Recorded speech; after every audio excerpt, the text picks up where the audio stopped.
Every morning is an opportunity to connect with Jesus. Whether you're looking to get started or looking to grow more, DDPC is for you. Join us as we connect with Jesus together.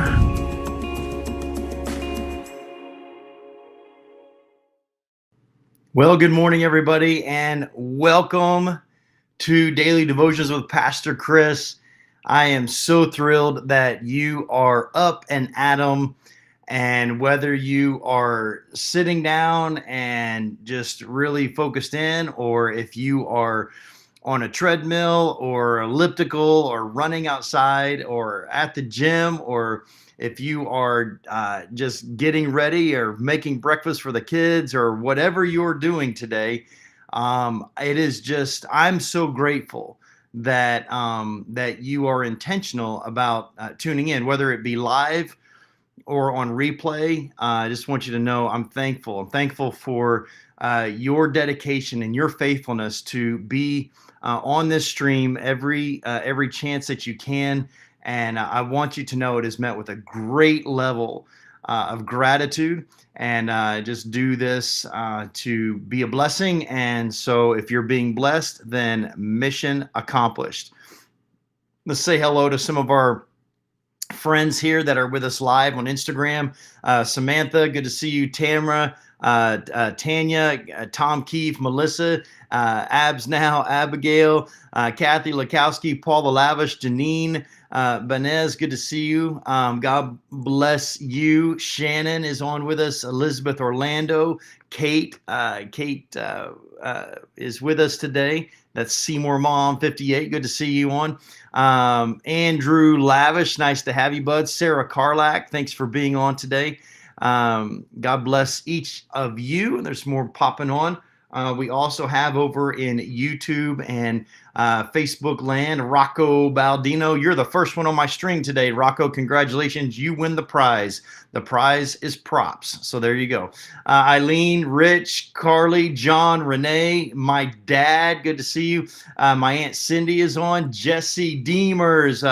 Jesse is, she lives out here, goes to the church, but she's from Oklahoma. So we have that connection. Jenny Lynn, good to see you. The Woot Woot of America, good to have you. Michelle, nice to have you. God bless you. Connie and Stan, thanks for being on today. Good to see you on. Mike B, welcome. Deb Click, always, as I like to call her, the YouTube scribe, nice to be on. Margaret West Maynard, nice to have you on, holding down the town hall and keeping everything in order. God bless you. Marika and Attila, good to have you on. Vivian, if you're with them, good to see you today. Bill Will's on with us this morning. Good morning, my friend. Nice to have you on with us. God bless all of you. Dave and Laura DeFelice, good to see you guys. Dave, praying for you, brother, hoping that you are getting better. Thomas and Jagoda, good to have you on today. Colette, nice to have you on with us. God bless you. Denise and my dear friend Yvonne LeBlanc, good to have you guys with us as well. Elizabeth Hibbard is on now with us. God bless all of you, and welcome to Daily Devotions with Pastor Chris. You know what I find? I know I'm wise to some of your ways. We have kind of a split group here on DDPC. We have some that love the interaction and the personal hellos and the shout outs. And we have others that are like, man, that would be so much faster if you wouldn't take all the time to say hi to everybody. And then they tune in like 5 or minutes or so into it. And listen, I get both sides. What's up, Jack? Good to see you, bud. And I get both sides, so it's all good. So if you're joining us in the beginning, or you're popping on and trying to get past all the hellos, well, listen, hello to you too. So, all right, guys. Well, okay, so let's get into this. As you know, if you've been tuning in this week, you know that we have been I've been just taking some excerpts from my wife's book. My wife has a new book that she just wrote, and we have our book launch party tomorrow night. I can't believe it's here. This whole thing is so surreal. I know to many of you, it may not seem like that it's that big a deal. Lots of people write books. For us, it is a huge thing in our house. Not that she wrote a book, but this has tremendous spiritual implications for us personally as a family, for us as spiritual leaders, pastors, and just even in our own family. The obedience to actually write the book and see this project all the way through has been enormous. The challenge has been enormous. It's been years, and there have been many trials along the way, and so that is what it is. And so I'm very proud of Jeanette for seeing this thing through, and so we are birthing the book, if you will, on tomorrow evening. And if you're in town and you'd like to be a part of it, we would love to see you at the book launch, 7:00 at the church. And but it's going to be a great night. So we're not in this to try to, we're not looking for fame or notoriety or to make a bunch of money or none of that. It's literally like this stuff happened to us and God showed up in a big way, and God wants to use his story in our life to be a blessing to somebody else. And man, I'm honestly, if one person is blessed, then the 8 years that it took to birth this thing is worth it. And because God will go to whatever lengths he has to go to reach your soul. And we know that if you're saved and set free today, you know that and understand it. There's some more of my crew jumping on there. Good to see you, Diane and Anita and Kim. Nice to have you, Esther. God bless you guys. And so anyway, so we've been taking little excerpts this week, and Jeanette's been like, Chris, you can't give the whole book away, and I have nothing to say on Friday. And believe me, I'm giving you tiny little snippets. But I want to open with this passage of scripture in Mark chapter 4, verse 34 and 35. Mark chapter 4, verse 34 and 35. And this is what it says. It says, that day when evening came, Jesus said to his disciples, let's go to the other side. And leaving the crowd behind, they took him along. The disciples took Jesus along, just as he was in the boat. They left the crowd behind. They put Jesus in the boat. They got in the boat and they went to the other side. Okay.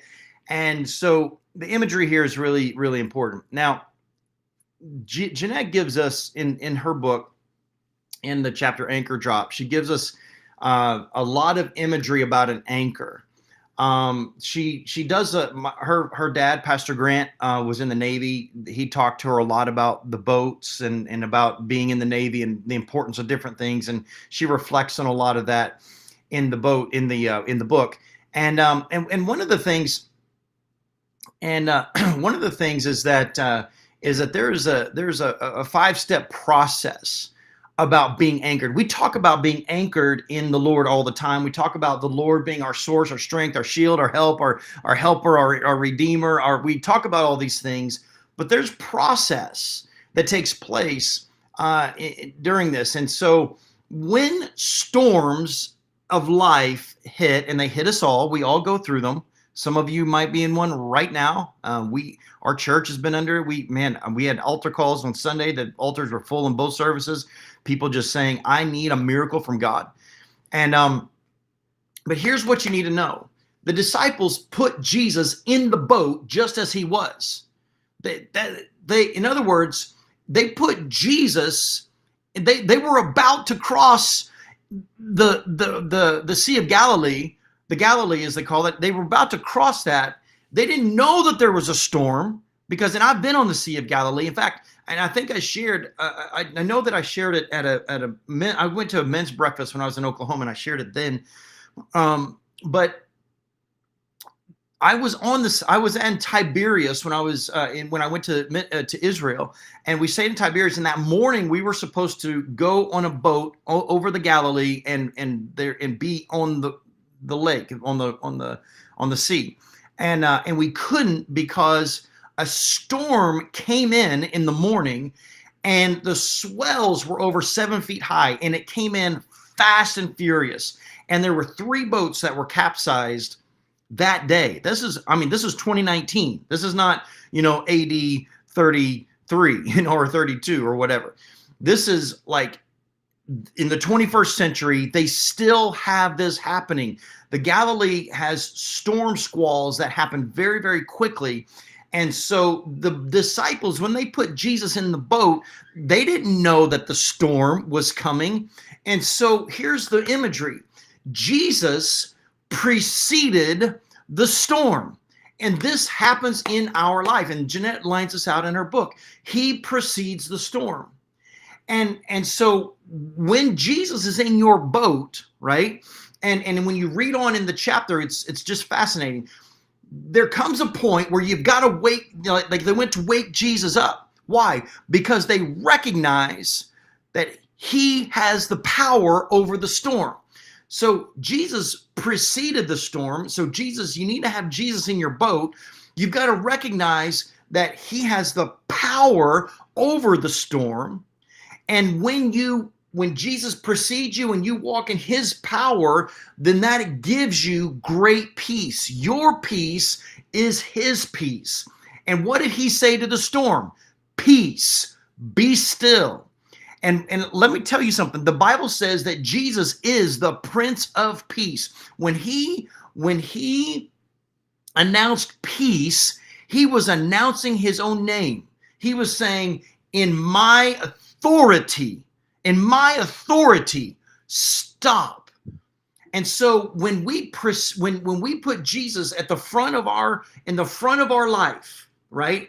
And then we are walking not in our own strength, but in his.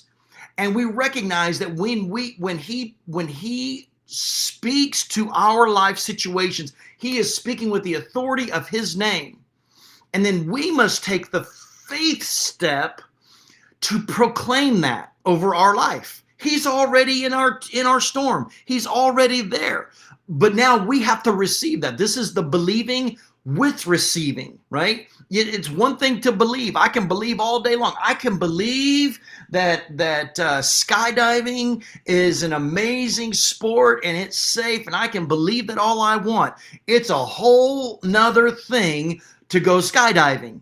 I've got to proclaim it. I must put some faith to my belief system, right? Faith is action. So here's what Jeanette lines out for us in the book. That Jesus precedes us in the storm, that we recognize that we take hold of his power, walk in his peace, take the step of faith to proclaim him, and then you will be fully immersed in his promises. But it doesn't mean that you don't have the storm. It doesn't mean you don't face the storm. What it means is that you were prepared for the storm. You walked into that boat knowing that if a storm comes, I've got an anchor for my soul. That is the sanctuary behind the curtain. It is the thing that keeps me safe and secure. Hebrews 6:19 says, we have this hope as an anchor for the soul, firm and secure. It enters the inner sanctuary behind the curtain. It's our hope. It's Jesus. And so we're putting Jesus is our anchor. He's already in the storm. He's already got authority over the storm. So you can hold steady through the storm because you're anchored and tethered to him. Now, a boat, whether you're in a little fishing boat, a ski boat, a pontoon boat, or a big yacht, or an aircraft carrier, or a cruise ship, every boat is supposed to have an anchor. You would be foolish to get out into the deep seas without an anchor on board. And see, the same thing is that Jesus preceded us in the storm. He precedes in our battle, and he's already our victory. You don't get into a ship that doesn't already have an anchor on board. That anchor may be the only thing that keeps you from being hurled away into the sea. No ship or boat is supposed to pull out from a dock without an anchor. In addition, the anchor is of no use to us if we don't activate it. If you see the storm rolling in, if you see the clouds coming, if you see the waves beginning to get bigger and you don't drop anchor, baby, you're just being stupid. And this is what's happening with our world, is that they're just not anchored in anything. They're just washing to and fro and going from one belief system to another, and I believe this today and I believe that tomorrow, and oh well, you can just believe in anything, and if you just believe in anything, you believe in nothing. You have no conviction, you have no grounding, you have no moral ground, you have no filter, you got no grid. Why? Because you have no anchor. You've got nothing to secure yourself when something buffets you and is contradictory to what you know to be true or what you believe. And so when life challenges your belief, you don't receive the victory because you're not anchored. You just get pushed along. And so this is why anchors are so important. And so when we face trials and storms in this life, we don't end up not looking for help from him. We don't look to Jesus for help. We don't look to him for guidance. We don't look to him for strength because we're not anchored. And so how many times have we been moving through life at a rapid pace without acknowledging who is holding us and who's carrying us from day to day? And sometimes it takes a nasty surprise storm to rock the boat of our life just on the brink of capsizing in order for us to realize that he has been carrying us and that he is keeping us steady along the way. So just like Jesus went before the disciples in that surprise storm found in Mark chapter 4, 34 and 35, you can see how the Lord will go before the storm that we face in our lives, and that he's speaking messages to us. I find it so amazing. I'm going to kind of close with this. I mentioned yesterday that the original title of Jeanette's book is The Anchor and the Pearl. That title came from a prophetic dream. First of all, the prophetic dream came from a 16-year-old girl who was spiritually mature. That 16-year-old girl is now married, has children, and is serving faithfully in her church. She's got a Bible college degree. She loves the Lord. So I want you to just pause for a minute and recognize that the Holy Spirit will speak to any vessel that is open and receptive to his guidance and leading. Hey, Sue Newt, good morning to you. And so don't, what is the First Timothy says, don't let people look down upon you because you are young. Paula and Andrew on here, they serve young adults. We have a youth ministry, a Forge youth ministry. We have children's ministry. We have next gen ministries. We are heavily invested into this young generation. Why? Because God uses them and God speaks to them and God challenges our convictions sometimes through children, right? Jesus said, unless you are like these little children, you cannot enter into heaven. We have to have the faith of a child. So when a young person who you might think is not where they might not be socially mature, but they can definitely be spiritually mature, and they can definitely carry the word of the Lord. So anyway, this young girl came to Jeanette, had a dream, and Jeanette explains the whole dream in the book. And Jeanette didn't realize that the dream was actually for herself. It was for Jeanette. She was just coming to Jeanette to get an interpretation of this prophetic dream. And it would be later that she would learn that dream was for her. And the message in that was the bottom line was, You need God to anchor you because you're about to face some buffeting waves. You know, back in 2016, I was on a trip with my dear friend Phil Morgan, Pastor Phil, and we were on a pastor's not a retreat, but it was like a church growth seminar. And we were at Disney Springs, right? It wasn't called Disney Springs then, it was called something else, but whatever. We were out there in Florida. And I opened up a devotional book to do my morning devotions. And the devotional said, the opening line said, "Waves of adversity are coming your way." And I will tell you, I read the rest of that, but that is all that I remembered, because I knew that I knew that I knew that was a warning to me. And it was so spiritually heavy that I couldn't even go to the rest of the conference. I spent the rest of my time walking up and down Disney Springs, the sidewalks, just praying and preparing and interceding and praying, God, I don't know what this is about. I don't know what's going to happen. I don't want waves of adversity. And what I was doing was anchoring myself, guys. And actually, that was 2014. I'm sorry, I back up. It was 2014. I was anchoring myself. It was out of that we faced, I mean, pounding situations. And one of those, the biggest one, was Jeanette's diagnosis. And it was, to this date, the hardest year of my life, of my whole life. That was the hardest year. And the Lord was preparing me, and he was saying, anchor yourself, anchor yourself, anchor yourself in me. Guys, I cannot tell you enough.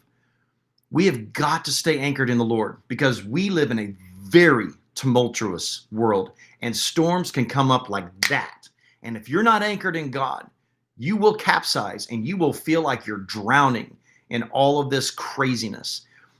But God is with us. And so God's bigger, and we say it all the time. He's bigger than the diagnosis. He's bigger than that situation. He's bigger, and he is. He absolutely is. But we have to follow those faith steps.